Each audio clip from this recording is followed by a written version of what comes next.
The world is changing. Inspiration is everywhere.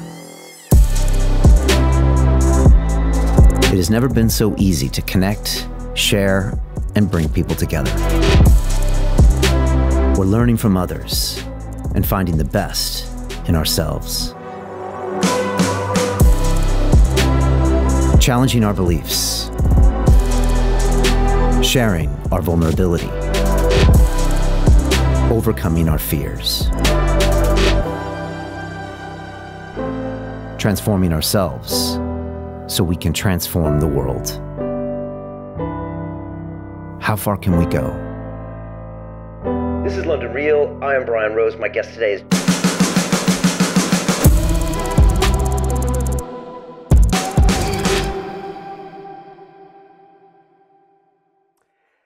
This is London Real. I am Brian Rose. My guest today is John Kiriakou, the former CIA officer, counterterrorism expert, author, and whistleblower. You worked for the CIA from 1990 to 2004, notably as the chief of counterterrorist operations in Pakistan due to the 9/11 terror attacks. Here, you refused to participate in the training of enhanced interrogation techniques, later identified as a torture program. In 2009, with an interview with ABC, you became the first former government official to confirm the use of waterboarding against al-Qaeda suspects. And in 2012, you were charged with leaking classified information to journalists and sentenced to 30 months in prison. As a result, you lost friendships, your job, and were vilified in the mainstream press. Today, you focus on fighting for human rights and supporting those that face similar consequences, and you ultimately believe there are things we should never do, even in the name of national security, and the U.S. government should stop participating in immoral and unethical practices. John, welcome to London Real. Thank you so much for having me. It's a pleasure.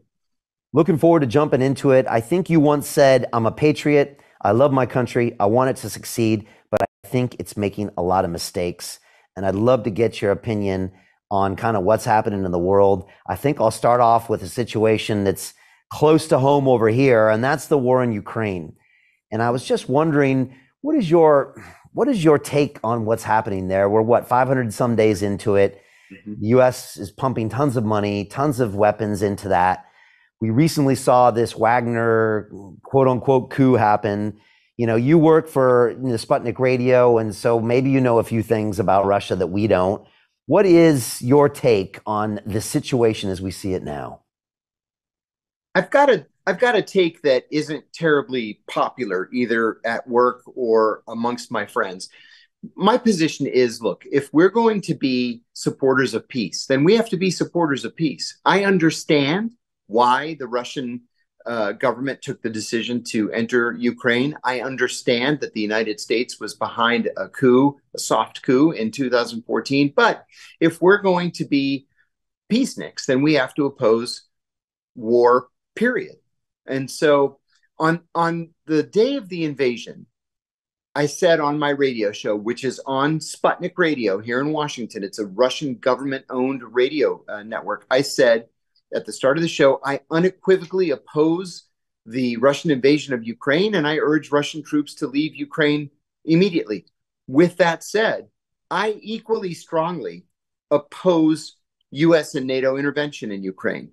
We told the Russian government repeatedly, and I'm talking about President Bill Clinton, President Barack Obama, we told them repeatedly that we would not support Ukrainian membership in NATO.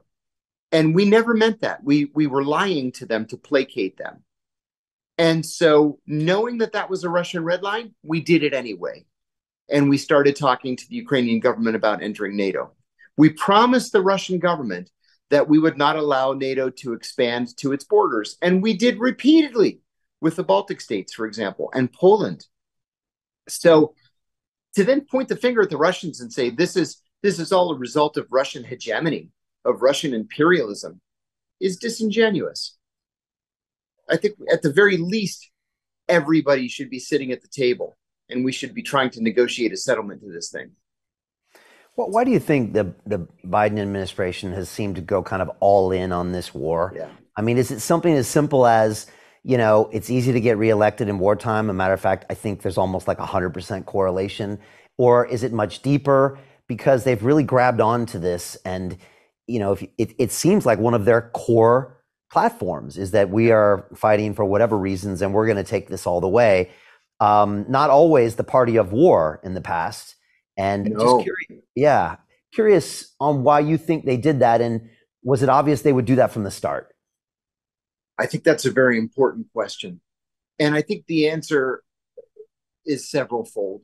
Number one, yes, you're correct. I think this was a strategic re-election move. Number two, and I don't mean to sound cynical, but I really believe this. I think that Joe Biden, like every other president, is constantly thinking about his legacy. Every president, for better or worse, wants to be a wartime president, right? That's how you enter the history books, is as a wartime president. And we were pulling out of Afghanistan after 2 decades. We were pulling out of Iraq after nearly 2 decades.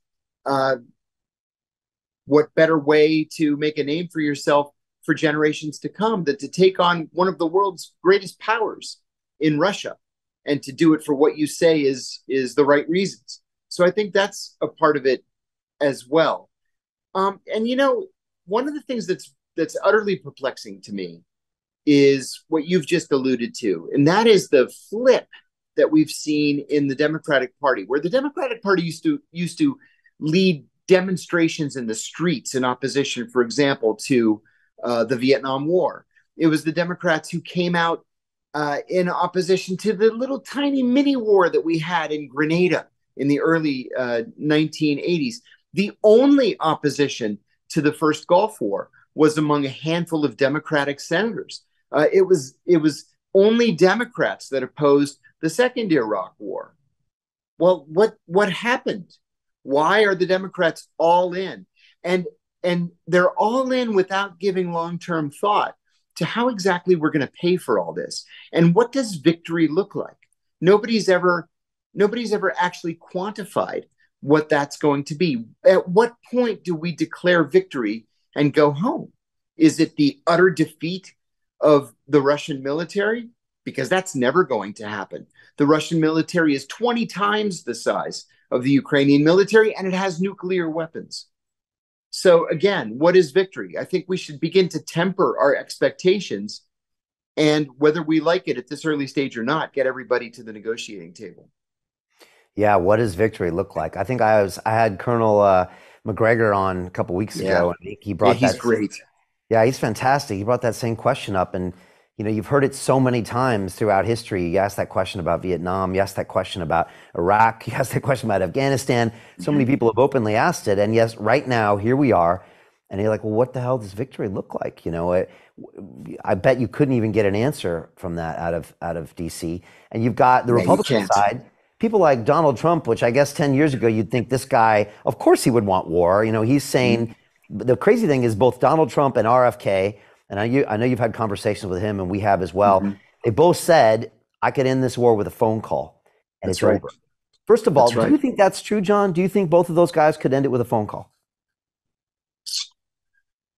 That's a tough one. Perhaps. I hate to be wishy-washy. I apologize for that. It's possible. First of all, let me say Doug McGregor's a dear friend of mine, and I have absolutely deep respect for not just his knowledge and understanding of these complex issues, but for his willingness to go out on a limb, even when his positions are unpopular. We need more people like that in Washington, not fewer. Doug was supposed to be the U.S. ambassador to Germany, and the Republicans blocked his nomination.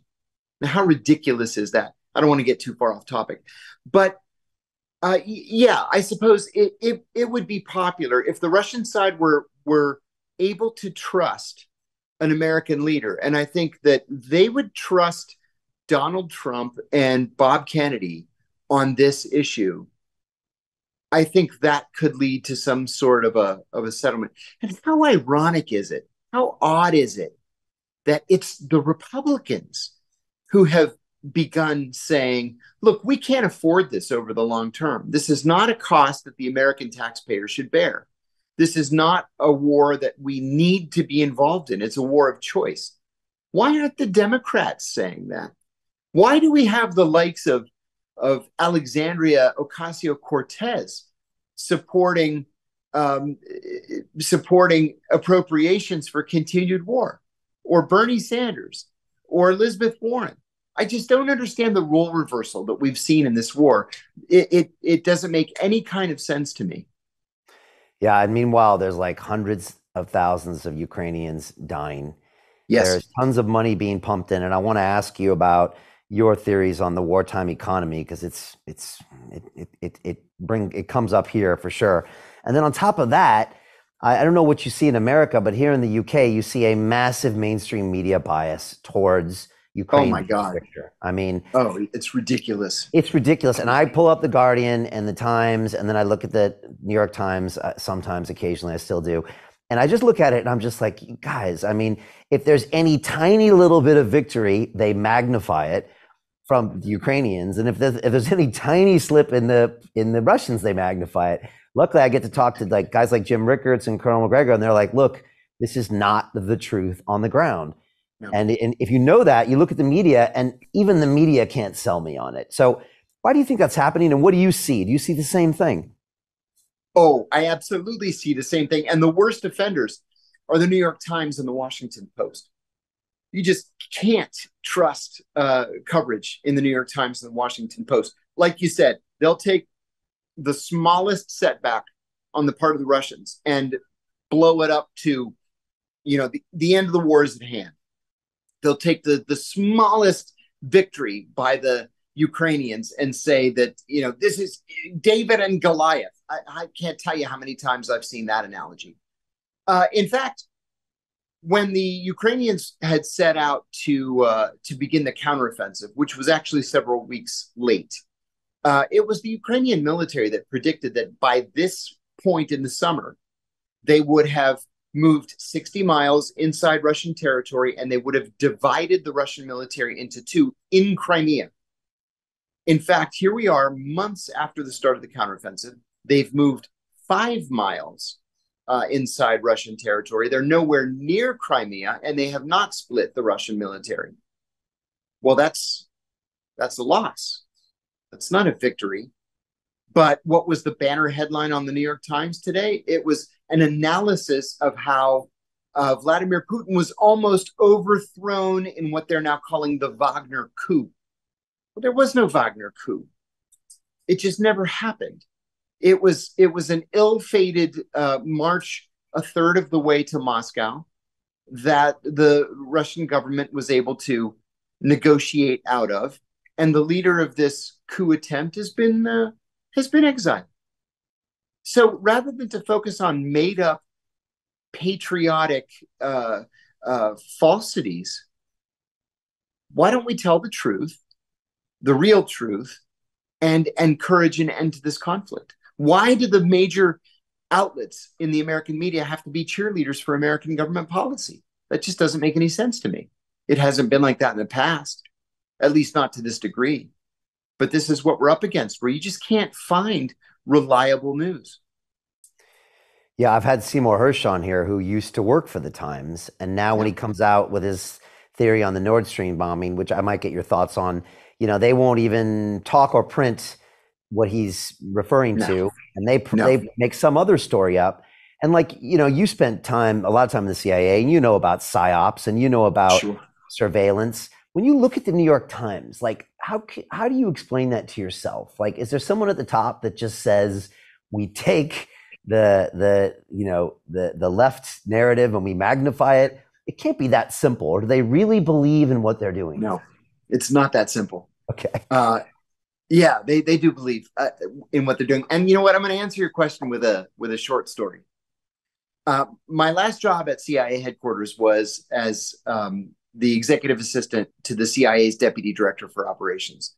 Very important job, access to literally everything, and long, hard hours.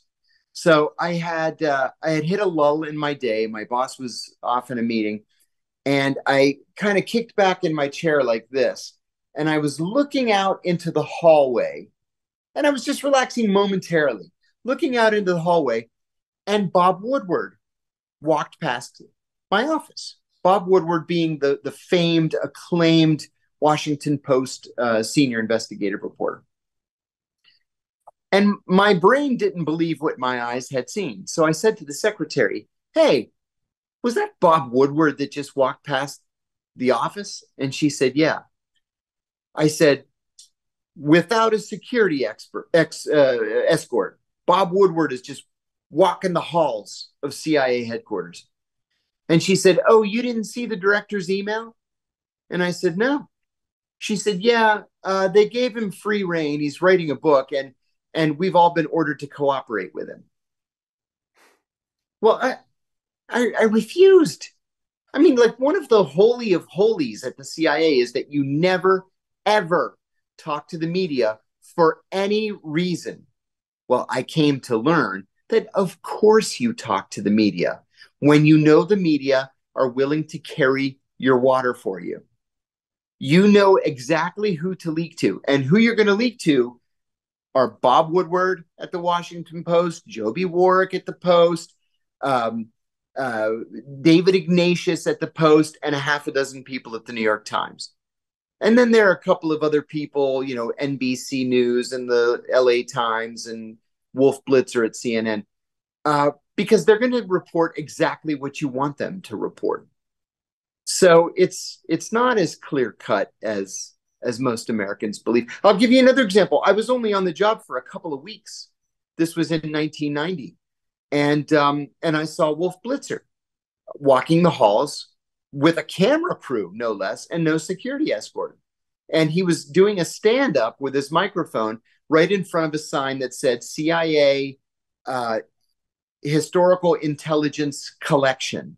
It was an offshoot of the CIA library. And I remember looking at him and just shaking my head as I was walking out, like, well, somebody ought to be arrested for this. Probably Wolf Blitzer and the CIA security person who's not escorting him right now. And I walked out. But this kind of thing happens all the time. You know, we like to think that there's this Chinese wall between the CIA, and especially senior CIA officers, and the American media. And in fact, they're in bed together. Wow. Wow. And it was funny because I talked to Seymour about his theory on the Nord Stream bombing. And then a couple weeks later, I saw the New York Times article again with this. I mean, when you hear the details that Seymour gives you, and then you see the New York Times article, it was this wacky theory about some Bulgarians that rented a boat and went down there. And I was just like, look, I'd never spent any time in CIA headquarters, but it didn't take an expert to realize that story sounded like somebody fed it to them. Ridiculous. And they just printed it up just to satisfy some things and just keep it moving. And it was just had a bunch of holes in it that even I could see from 1 hour with Seymour. So, but I guess the American public doesn't really know any better. They read it and keep moving on. And so this is a psyops that works. You fool most of the people most of the time. And so it proceeds.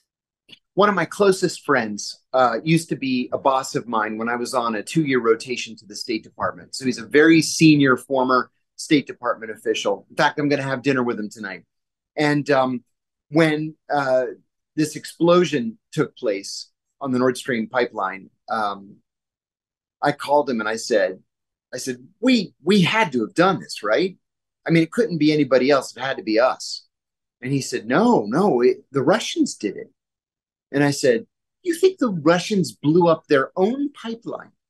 What could they possibly have to gain by blowing up their own pipeline? Well, he said, it would be embarrassing for us. I said, Don, with all due respect, that doesn't make any kind of sense at all. And I talked to Cy Hirsch about it. And I said, this was us, right? And he said, well, it could be us. It could be the Ukrainians. And I said, yeah, if the Ukrainians had a mini sub that would allow them to go down there. But do they even have that kind of technology? I mean, we're the only ones that have that kind of technology that I know of. When I say we, I mean the United States and NATO. I just don't get what anybody else on the other side would have to gain from something like this. And sure enough, Cy was mostly right. If it wasn't us, it was the Ukrainians. We all suspected it, even though the mainstream media doesn't want to actually come out and say it. And let me add something about Cy Hirsch, too. You know, this is a guy who, for the last 60 years, has been one of the most highly honored, highly awarded journalists in America. The guy was the definition of investigative journalism in the second half of the 20th century. And he literally cannot get published anymore. I'm a member of a group called Veteran Intelligence Professionals for Sanity. It's a group of retirees from the CIA, the FBI, NSA, and the U.S. military.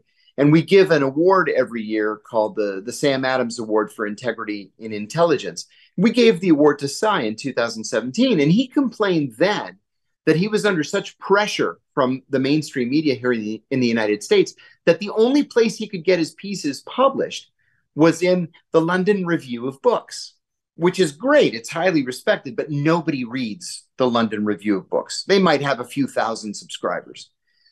Now, here we are 5 years later, and he can't even get himself published in the London Review of Books. And so he's had to take to Substack to publish himself and to get the truth out there. That's how bad things have gotten here in the United States. Yeah, if there was ever a perfect example, it's that. I mean, again, look at what he did with My Lai Massacre. I mean, this is a guy who had, he's shown that he has a commitment to journalism and to integrity enough to where, he was hated and vilified by the military, but he brings that same ethics to what he's doing today. And now that these same publications won't touch him. And it's like Cy hasn't changed. The media has, right? Oh, you're exactly right. Yeah. The media has changed. We've changed as Americans. Like, can you imagine, for example, the United States ever being able to point to someone, some media figure, and say, you know what? He's the new Walter Cronkite. Walter Cronkite's dead and gone. There will never be another Walter Cronkite. There will never be another media figure that a majority of Americans has respect for, to the point where every 4 years people say, what would be really great is if Walter Cronkite would run for president. That will never, ever happen again. Never. Wow. Because there's nobody with that type of integrity in that space anymore. Yeah. That person doesn't exist. It's a brand new world. I guess at least we could see it happening, with people like Cy. And I know he's had some success on Substack, which is great. And I always love talking to him. He's my only guest that rocks in a rocking chair while he talks, and and it doesn't matter because everyone watches him. So look, that's great to see. Just to finish, how do you think this plays out with Russia? Like, what do you think happens, especially if you take it all the way up to the election? At the CIA, in our analysis, we used to use this term all the time, muddling through. So many people just naturally, their brain defaults to an either or choice when they try to prognosticate. And oftentimes what was true was that the parties in a conflict just sort of muddled through and things just didn't change over the medium term. And I think that that's what we're looking at here. The Russians aren't going to use nuclear weapons. I don't think they'll even use tactical nuclear weapons, because they'll lose the propaganda advantage of saying, look, the only country in the history of the planet that's ever used nuclear weapons is the United States. And they did it. To continue watching the rest of the episode for free, visit our website londonreal.tv or click the link in the description below.